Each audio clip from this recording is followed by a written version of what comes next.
샬롬. 말씀을 사랑하는 여러분을 환영합니다. 오늘도 하나님 안에서 평안하시지요? 우리는 한 해가 저물어 가는 때가 되면 우리는 자연스럽게 지나온 길을 돌아보고 또 앞으로 가야 할 길을 그려보게 됩니다. 그런데 오늘 우리가 함께 펼칠 민수기 32장은 바로 그 길목에 서 있는 사람들의 이야기입니다. 약속의 땅을 코앞에 두고 이제 강 하나만 건너면 되는 그 자리에서 두 지파가 멈춰 서 버린 이야기지요. 그런데 이 멈춤이 참 묘합니다. 게으름 때문도 아니고 가난 때문도 아니에요. 오히려 너무 많이 받았기 때문에, 너무 풍성하게 축복받았기 때문에 멈춰 선 사람들의 이야기입니다. 혹시 여러분 이런 생각 해보신 적 있으신가요? 하나님이 나를 사랑하셔서 주신 그 축복이 도리어 나를 넘어뜨리는 함정이 될 수도 있다는 사실을요. 오늘 본문이 바로 그 이야기를 우리에게 들려줍니다. 그리고 그런 불행한 일이 우리 인생에는 일어나지 않기를 바라는 마음으로 함께 이 말씀 속으로 천천히 걸어 들어가 보겠습니다. 자, 본문을 한 절씩 펼쳐보겠습니다. 1절. 르우벤 자손과 갓 자손은 힘이 많은 가축 떼를 가졌더라. 그들이 야셀 땅과 길르앗 땅을 본즉 그곳은 목축할 만한 장소인지라. 이야기는 아주 담담한 사실 하나로 시작합니다. 르우벤과 갓, 이 두 지파에게 가축이 힘이 많았다는 거예요. 여기서 잠깐 이 두 지파가 어떤 사람들인지 떠올려 보면 좋겠습니다. 르우벤은 야곱의 맏아들이었어요. 본래는 장자의 영광을 누려야 할 자리에 있었던 사람이지요. 그리고 갓은 야곱과 레아의 여종 실바 사이에서 난 아들이었습니다. 이들이 광야 40년을 함께 지나오는 동안 하나님은 이들을 정말 풍성하게 채워주셨어요.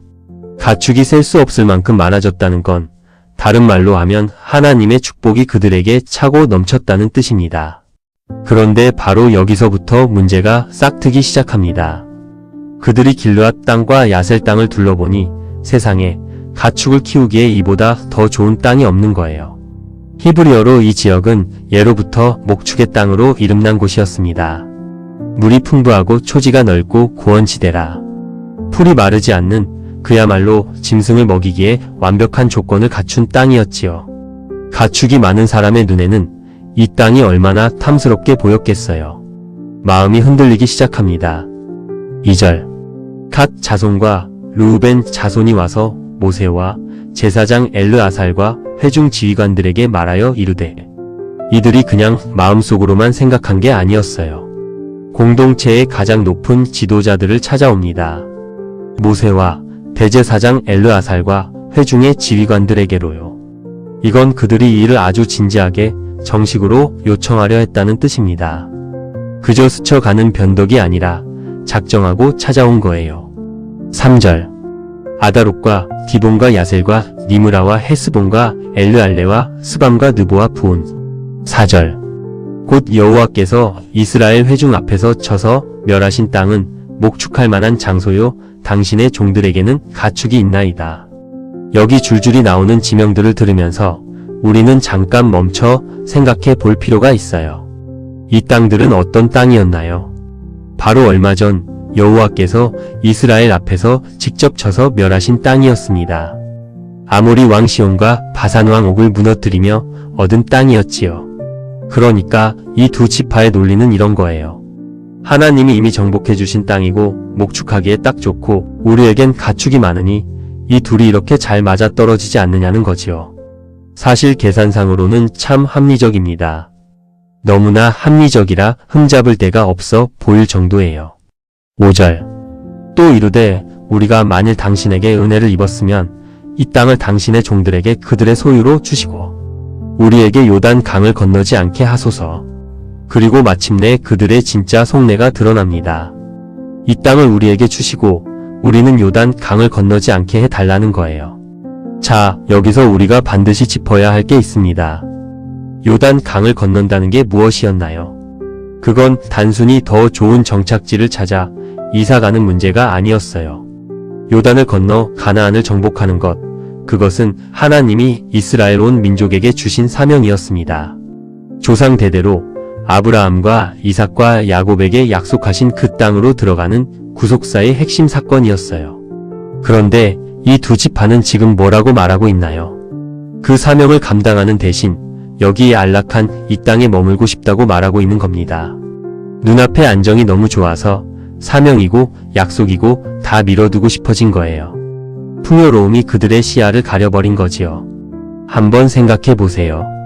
가축이 많지 않았다면 이런 마음이 들었을까요? 받은 게 너무 많아서 그 받은 것을 지키느라 정작 가야 할 길을 포기하려 하는 겁니다. 이게 바로 오늘 본문이 우리에게 던지는 첫 번째 묵직한 질문입니다. 하나님이 주신 축복이 어느 순간 사명을 가로막는 걸림돌이 될 수 있다는 것이지요. 하나님은 분명히 원대한 계획을 품고 우리에게 축복을 주십니다. 이 축복을 가지고 그 계획을 이루라고요. 그런데 우리는 어떻게 하나요? 축복에 눈이 멀어서 그 축복을 주신 이유를 그만 잊어버리곤 합니다. 축복 그 자체에만 초점이 맞춰지면 계획도, 사명도, 약속의 땅도 아무것도 보이지 않게 돼요. 우리는 얼마든지 그렇게 불순종할 수 있는 연약한 존재라는 걸 오늘 이 두 지파의 모습 앞에서 정직하게 인정하게 됩니다. 그래서 우리는 늘 물어야 합니다. 하나님이 내게 주신 사명이 무엇인지, 이 축복을 주신 이유가 무엇인지를요. 받은 것을 누리는 데서 멈추지 않고 그 받은 것이 가리키는 방향을 끝까지 바라보아야 하는 거예요. 자, 그렇다면 이 위태로운 요청 앞에서 모세는 어떻게 반응할까요? 6절. 모세가 갓 자손과 르우벤 자손에게 이르되 너희 형제들은 싸우러 가거늘 너희는 여기 앉아 있고자 하느냐? 모세의 첫마디가 아주 날카롭습니다. 너희 형제들은 싸우러 나가는데 너희만 여기 앉아 있겠다는 말이냐? 이 한마디 속에 모세의 정확한 분별이 담겨 있어요. 모세는 이 요청의 본질을 단번에 꿰뚫어 봅니다. 이건 단순한 정착지 분배의 문제가 아니라 공동체의 사명을 저버리는 행위라는 걸요. 형제는 목숨을 걸고 전쟁터로 나가는데 나는 안전한 곳에 앉아 있겠다는 그 태도가 얼마나 위험한지를 모세는 본 거예요. 7절. 너희가 어찌하여 이스라엘 자손에게 낙심하게 하여서 여호와께서 그들에게 주신 땅으로 건너갈 수 없게 하려 하느냐. 여기서 낙심하게 한다는 표현이 참 중요합니다. 히브리어 원문은 마음을 꺾는다, 마음을 녹여버린다는 뜻을 담고 있어요. 한 사람의 머뭇거림이 단지 그 사람 하나로 끝나지 않는다는 거예요. 그것은 전체의 사기를 무너뜨리는, 마음을 녹여버리는 전염성을 가지고 있습니다. 두 지파, 그것도 가축이 심이 많을 만큼 영향력 있는 두 지파가 흔들리면 그 파급력이 온 이스라엘에 어떻게 번지겠어요. 모세는 그 위험을 정확히 보고 있는 겁니다. 8절. 너희 조상들도 내가 가데스 바네아에서 그 땅을 보라고 보냈을 때에 그리하였었나니. 9절. 그들이 에스골 골짜기에 올라가서 그 땅을 보고 이스라엘 자손을 낙심하게 하여서 여호와께서 그들에게 주신 땅으로 갈 수 없게 하였었느니라. 이제 모세는 아주 아픈 기억을 끄집어냅니다. 40년 전 가데스 바네아에서 있었던 그 사건이지요. 각 지파에서 12명의 정탐꾼을 보냈는데 그중 10명이 돌아와서 뭐라고 했습니까? 그 땅 거민은 강하고 우리는 그 앞에서 메뚜기 같다고 도저히 못 들어간다고 온 백성의 마음을 녹여버렸어요. 그 한 번의 낙심 때문에 결국 출애굽 1세대 전체가 약속의 땅을 밟지 못하고 광야에서 40년을 떠돌다 죽었습니다. 모세는 지금 말하고 있는 거예요. 너희가 지금 하려는 그 일이 바로 너희 조상이 저질렀던 그 죄와 똑같다고요. 10절. 그때 여호와께서 진노하사 맹세하여 이르시되. 11절. 애굽에서 나온 자들이 20세 이상으로는 한 사람도 내가 아브라함과 이삭과 야곱에게 맹세한 땅을 결코 보지 못하리니 이는 그들이 나를 온전히 따르지 아니하였음이니라. 12절. 그러나 그나스 사람 여분네의 아들 갈렙과 눈의 아들 여호수아는 여호와를 온전히 따랐느니라 하시고. 13절. 여호와께서 이스라엘에게 진노하사 그들에게 40년 동안 광야에 방황하게 하셨으므로 여호와의 목전에 악을 행한 그 세대가 마침내는 다 끊어졌느니라. 여기서 반복해서 울리는 한 표현이 있어요. 나를 온전히 따르지 아니하였다는 말이지요. 11절과 12절을 가만히 비교해보면 그 차이가 선명하게 드러납니다. 20세 이상의 출애굽 세대는 한 사람도 그 땅을 보지 못했어요. 다만 두 사람, 여분네의 아들 갈렙과 눈의 아들 여호수아는 예외였습니다. 무슨 차이였을까요? 능력이 더 뛰어나서가 아니었어요. 똑같이 그 땅을 보았고 똑같이 그 거인들을 보았습니다. 그런데 갈렙과 여호수아는 여호와를 온전히 따랐어요. 사명 앞에서 물러서지 않았던 거예요. 이 대목에서 우리는 정말 무서운 진실 하나를 마주하게 됩니다. 하나님이 그 세대를 광야에서 40년 떠돌게 하시고 그들이 다 죽기까지 기다리신 이유가 무엇이었나요? 사명을 감당하지 않는 자들을 하나님은 약속의 땅에 들이지 않으셨다는 겁니다. 그들이 뭐라고 항변했었나요?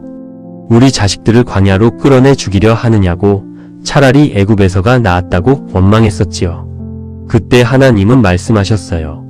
너희가 죽을 거라고 했던 바로 그 자녀들, 광야, 이 세대를 데리고 내가 가나안 정복을 이루겠다고요. 그리고 정말 말씀대로 1세대가 다 죽기까지 기다리셨다가 이제 막 그 정복을 다시 시작하려는 바로 이 시점입니다. 그런데 또 두 지파가 똑같은 일을 벌이려 하니 모세의 마음이 얼마나 타들어갔겠어요. 14절. 보라, 너희는 너희의 조상의 대를 이어 일어난 죄인의 무리로서 이스라엘을 향하신 여호와의 노를 더욱 심하게 하는도다. 15절.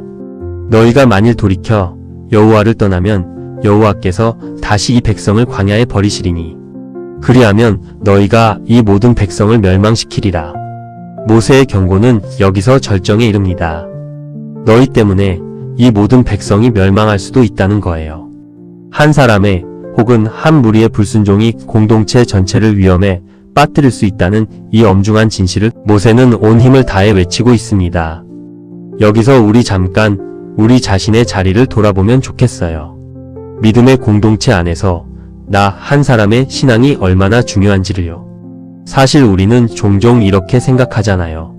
나 하나쯤이야. 내가 좀 빠진다고 뭐가 달라지겠어?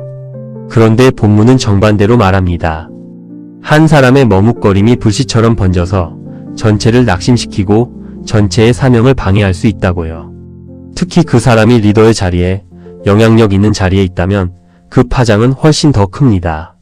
이건 우리가 속한 모든 자리에 그대로 적용돼요. 가정 안에서도 그렇지요. 한 사람이 삐딱하게 어긋나기 시작하면 온 가족이 마음을 졸이고 앞으로 나아가기가 힘들어집니다. 그 자리가 부모일 때는 더 말할 것도 없고요. 직장에서도 작은 공동체에서도 마찬가지예요. 함께 한 방향을 보고 나아가야 큰일을 이룰 수 있는데 한 사람이 어긋난 방향으로 잡아당기면 모두가 휘청거리게 됩니다. 그래서 우리가 서로를 위해 중보하고 기도하는 일이 사실은 얼마나 큰 일인지 다시 깨닫게 돼요. 자, 이렇게 강하게 책망을 받은 두 지파는 어떻게 반응할까요? 여기서 이 이야기가 정말 아름답게 흘러가기 시작합니다. 16절. 그들이 모세에게 가까이 나와 이르되 우리가 이곳에 우리 가축을 위하여 우리를 짓고 우리 어린 아이들을 위하여 성읍을 건축하고 17절. 이 땅에 원주민이 있으므로 우리 어린 아이들을 그 견고한 성읍에 거주하게 한 후에 우리는 무장하고 이스라엘 자손을 그곳으로 인도하기까지 그들의 앞에서 가고 보세요. 그들이 모세에게 가까이 나아왔다고 했어요. 책망을 듣고 화가 나서 등을 돌린 게 아니라 오히려 가까이 다가온 거예요.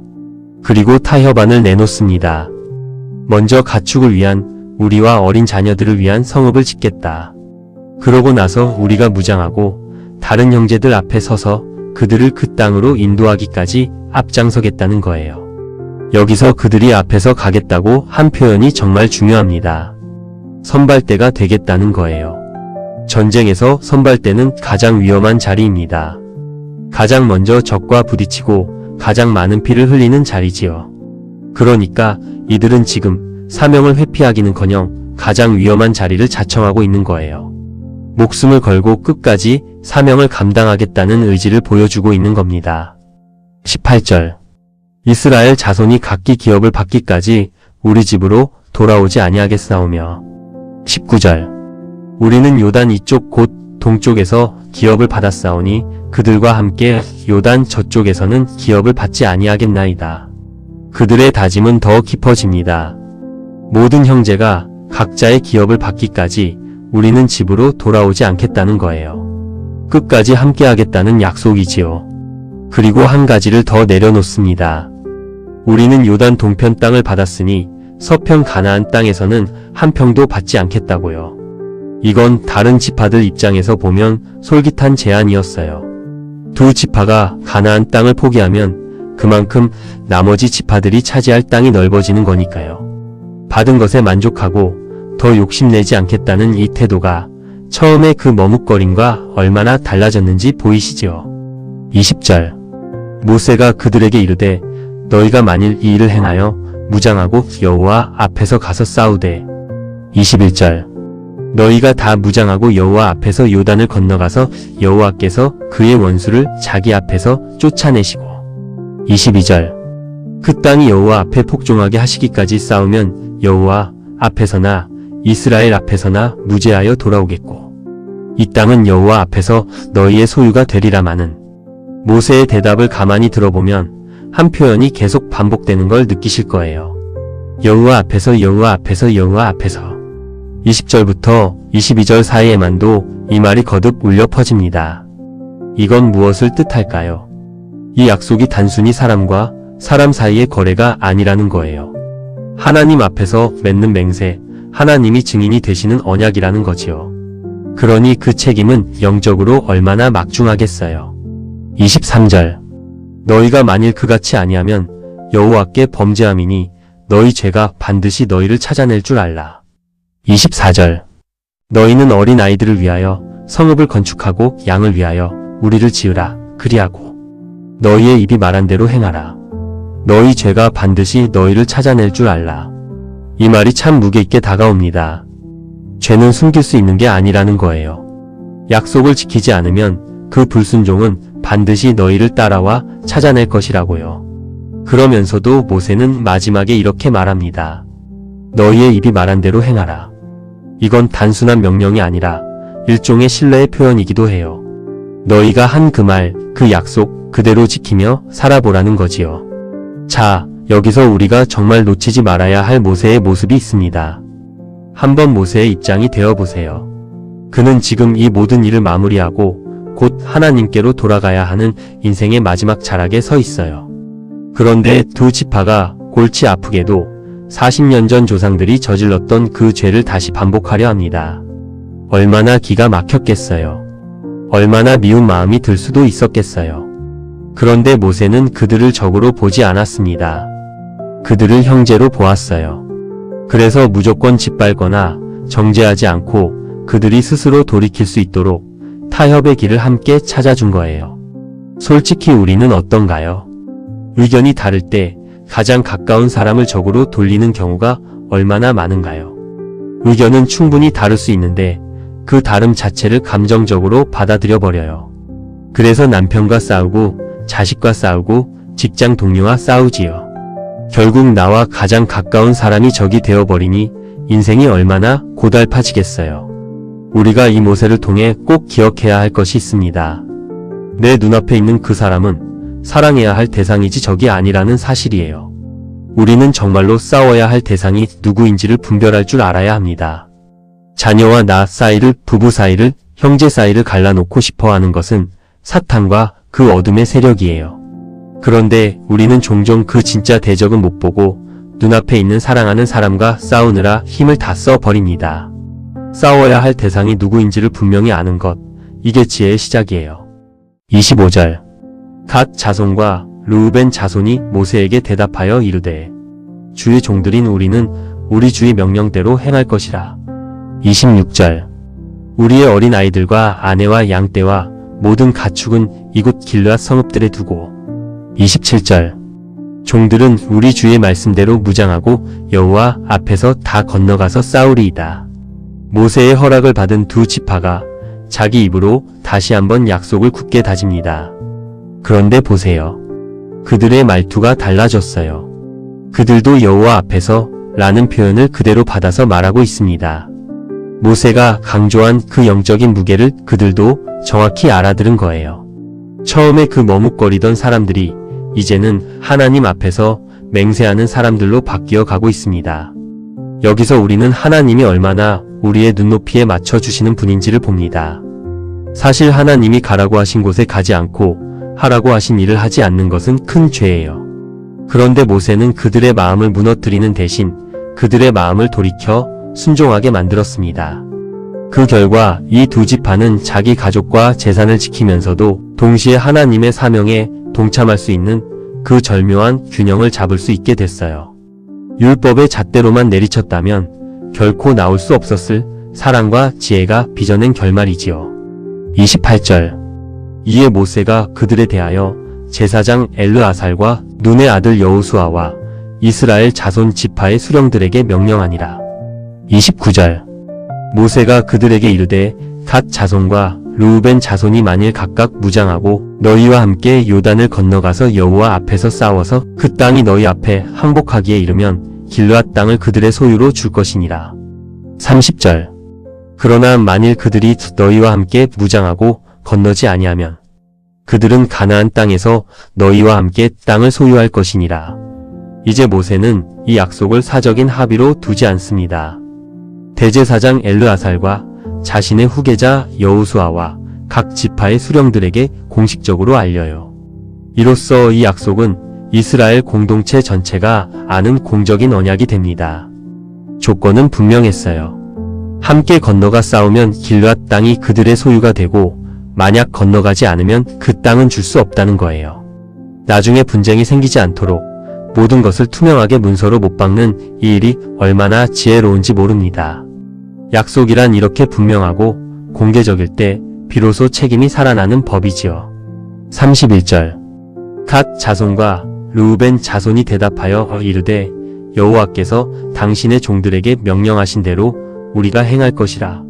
32절. 우리가 무장하고 여호와 앞에서 가나안 땅에 건너가서 요단 이쪽을 우리가 소유할 기업이 되게 하리이다. 두 지파가 모세 앞에서 그리고 온 공동체 앞에서 다시 한번 맹세합니다. 여호와 앞에서 라는 그 표현을 또 붙들면서요. 이제 이 약속은 흔들릴 수 없는 것이 되었어요.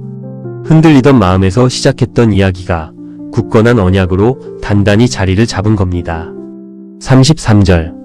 모세가 갓 자손과 르우벤 자손과 요셉의 아들 므낫세 반 지파에게 아모리인의 왕 시온의 나라와 바산 왕 옥의 나라를 주되 곧 그 땅과 그 경내의 성읍들과 그 성읍들의 사방 땅을 그들에게 주매.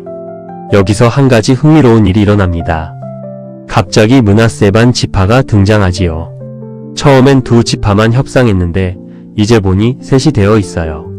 이건 뜬금없는 게 아니라 협상이 진행되는 과정에서 므낫세 반 지파도 동참한 것으로 볼 수 있습니다. 흥미로운 건 므낫세는 본래 요셉의 아들이었다는 점이에요. 그 후손 중 절반은 요단 동편에, 절반은 서편에 자리를 잡게 됩니다. 한 지파가 강을 사이에 두고 양쪽에 나뉘게 된 거지요. 이렇게 동편의 땅이 세 지파에게 분배되었습니다. 34절. 갓 자손은 디본과 아다롯과 아루엘과 35절. 아다롯 소반과 야셀과 욕부아와 36절. 벳니므라와 베타란들의 견고한 성읍을 건축하였고 또 양을 위하여 우리를 지었으며 37절.